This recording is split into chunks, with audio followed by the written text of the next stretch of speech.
The Cremation of Sam McGee.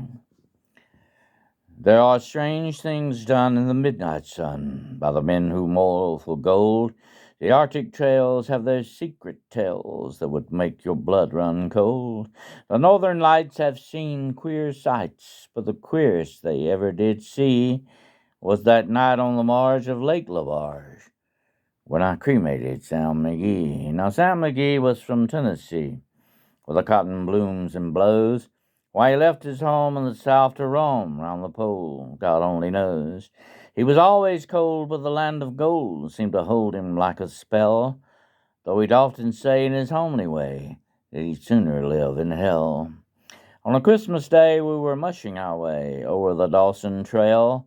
Talk of your cold through the parka's fold, it stabbed like a driven nail.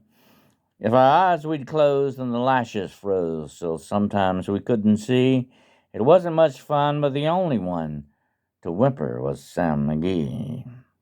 That very night, as we lay packed tight in our robes beneath the snow, and the dogs were fed and the stars overhead were dancing heel and toe, he turned to me and, "Cap," says he, "I'll cash in this trip, I guess, and if I do, I'm asking that you won't refuse my last request."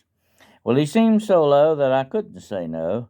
And he says with a sort of moan, "It's the cursed cold, and it's got right hold till I'm chilled clean through to the bone.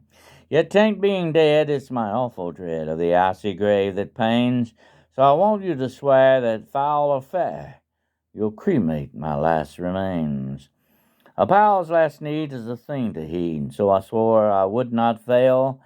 And we started on the streak of dawn, but God, he looked ghastly pale. He crouched on the sleigh and he raved all day of his home in Tennessee, and before nightfall a corpse was all that was left of Sam McGee. There wasn't a breath in that land of death, and I hurried horror-driven, with a corpse half hid that I couldn't get rid because of a promise given. It was lashed to the sleigh, and it seemed to say, "You may tax your brawn and brains, but you promised true, and it's up to you to cremate those last remains." Now, a promise made is a debt unpaid, and the trail has its own stern code. And the days to come, though my lips were dumb, in my heart how I cursed that load.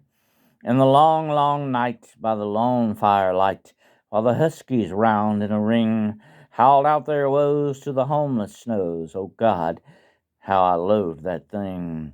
And every day that quiet clay seemed to heavy and heavier get, and on I went till the dogs were spent and the grub was getting low.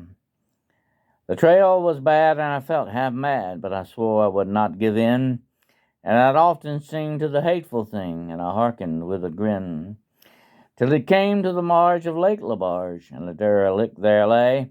It was jammed in the ice, but I saw in a trice it was called the Alice May. And I looked at it, and I thought a bit, and I looked at my frozen chum. "Then here," said I with a sudden cry, "is my crematorium." Some planks I tore from the cabin floor, and I lit the boiler fire. Some coal I found that was lying around, and I heaped the fuel higher. The flames just soared and the furnace roared, such a blaze you seldom see, and I burrowed a hole in the glowing coal, and I stuffed in Sam McGee. Then I made a hike, for I didn't like to hear him sizzle so, and the heavens scowled and the huskies howled, and the wind began to blow.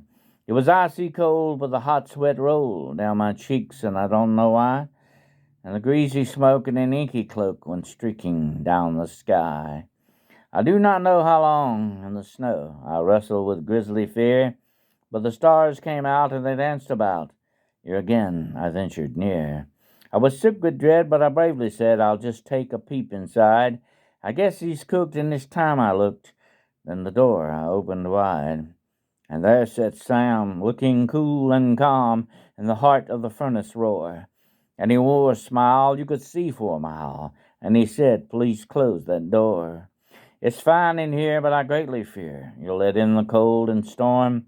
Since I left Plum Tree down in Tennessee, it's the first time that I've been warm."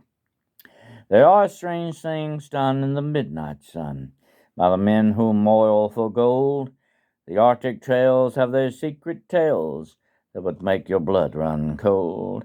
The northern lights have seen queer sights, but the queerest sight they ever did see was that night on the marge of Lake Labarge when I cremated Sam McGee.